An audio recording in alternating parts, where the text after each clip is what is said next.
Olá, meus amigos, deixa eu me apresentar. Meu nome é Fernão Lara Mesquita, eu sou jornalista daquela época em que jornalista era contra a censura, liberdade de pensamento e de expressão era sagrado e a imprensa era a instituição mais admirada do Brasil. Pode acreditar, isso já aconteceu e não faz tanto tempo assim. Mas hoje nós estamos mais perto da China, da Rússia, do Irã e de outros países bandidos que só usam a tecnologia da informação como instrumento de opressão do que nunca. O momento é de extremo perigo. O Bolsonaro é mesmo uma ameaça à democracia? Quem foi que ele censurou? Quem foi que ele prendeu? Quem foi que ele desmonetizou? Quem foi que ele proibiu de trabalhar?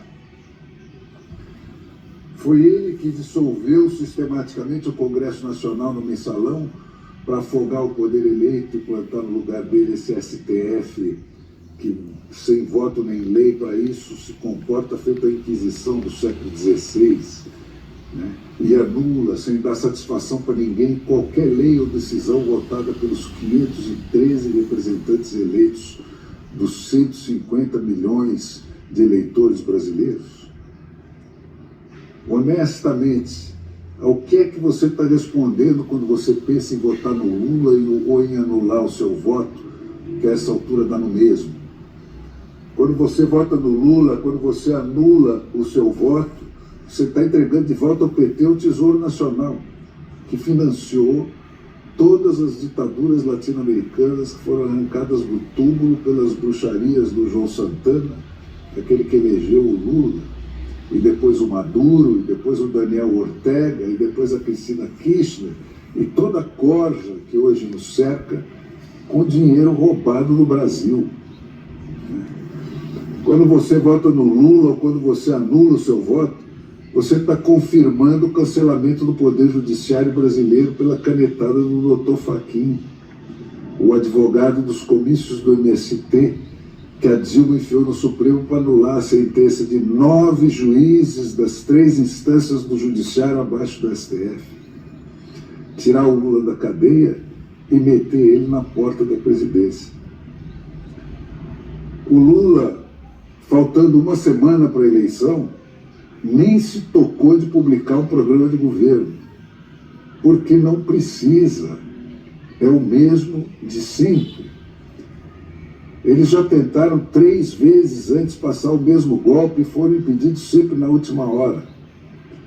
A primeira tentativa foi no Natal de 2009, faltando 5 dias para terminar o mandato do Lula, eles baixaram o Plano Nacional de Direitos Humanos, que instituía uma política nacional de participação social que impunha 521 alterações na Constituição brasileira, alterando 22 artigos, 11 parágrafos e 92 incisos para substituir o sistema de decisões emanando do povo via Congresso Nacional, como manda a democracia.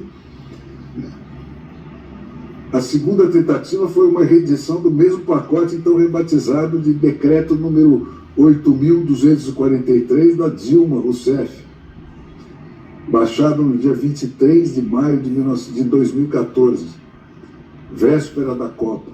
Sempre eles aproveitando esses momentos de confusão e de desatenção do país para tentar passar os seus golpes. Esse pacote mantinha o Congresso aberto, porque não podia afirmar que ia fechá-lo, né?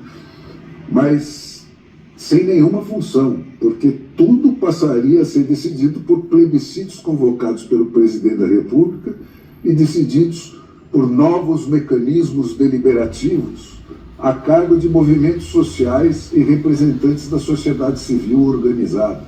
Isso eu estou sendo textual.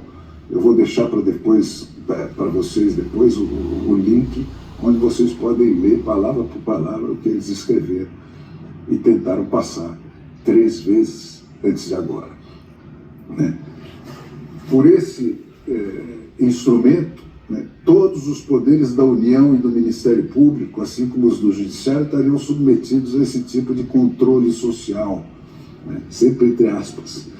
Todos os instrumentos da Lava Jato, as delações premiadas, as prisões na segunda instância, etc., seriam revogados.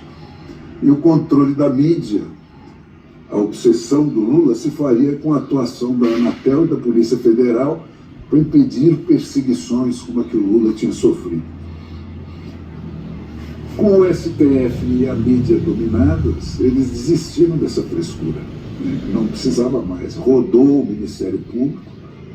Agora o que vale são as ordens dos Randolphos Rodrigues da vida que o STF executa. Rodaram a Lava Jato, a lei da ficha limpa e a condenação à segunda instância.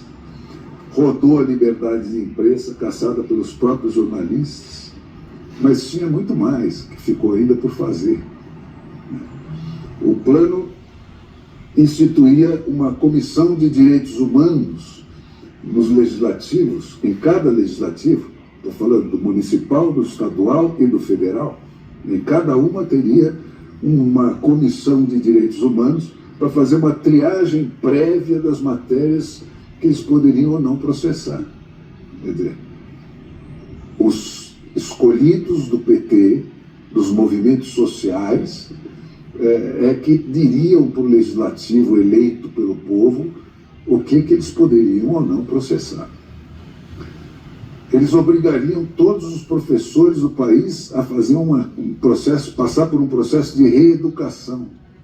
Olha onde vai a coisa. Eles vedam ao judiciário dar sentenças de reintegração de posse das propriedades invadidas, tanto as rurais quanto as urbanas, né? Prerrogativa que se tornaria exclusiva desses movimentos sociais autores das invasões. Eles é que decidiriam se e quando as propriedades poderiam ser reivindicadas pelos seus legítimos donos. Eles desmontariam as polícias estaduais e criariam uma central única de comando de todas as polícias do país, o que seria o tiro de misericórdia no federalismo brasileiro. Então, gente, a coisa já foi longe demais. Ditadura é isso aí, sem tirar nem pôr. Se o Brasil mandar o lulismo para onde ele merece, eu não sei quantas décadas perdidas nós vamos levar para nos curarmos de tudo isso, de toda essa doençarada que o PT instilou nas veias do país enquanto ele esteve no poder. Mas se você votar no Lula, votando ou anulando o seu voto, que dá no mesmo, né, você vai estar dizendo, é isso aí, rouba mesmo, prende mesmo, arrebenta mesmo.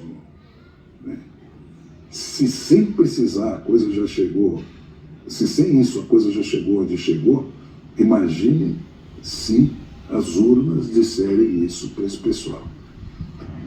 Então, gente, atenção, muita atenção. O Brasil nunca esteve tão perto do abismo quanto está hoje. Então, antes de apertar aqueles botõezinhos no domingo que vem, pensem muito seriamente no que vocês vão estar fazendo.